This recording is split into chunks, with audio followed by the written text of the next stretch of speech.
ભગવાનનો જન્મદિવસ કૃષ્ણ પરમાત્માનો, અને એ ઉત્સવ ભારતમાં દરેક ઠેકાને આપણે કરવામાં આવે છે. ભગવાન આ પૃથ્વી પર આવે ત્યારે મનુષ્યના કલ્યાણ માટે આવે છે. એટલે પ્રેમ એની સાથેનો કરે, એમની સાથે બેસે, ઉઠે, વાતચીત કરે તો એને એ જ થાય. દુનિયાને અને આખા બ્રહ્માંડને કલ્યાણ કરવા માટે પધાર્યા.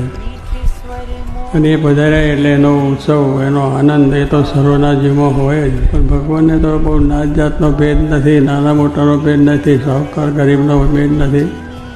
એ તો પોતાને ભજે છે એના ઉપર પ્રેમ જ છે. તો એ રીતે એમને ત્યાં આગળ ગોકુળની અંદર આવી બધી ઘણી લીલાઓ કરી. તો આજે ભગવાન કૃષ્ણ પરમાત્માનો આજનો ઉત્સવ છે. તે આપણે સારા વિચારો, આપણે સારી રીતે સર્વને પોતાના કાર્યમાં, ધંધામાં, રોજગારમાં, બીજામાં, ત્રીજામાં, કુટુંબમાં શાંતિ થાય.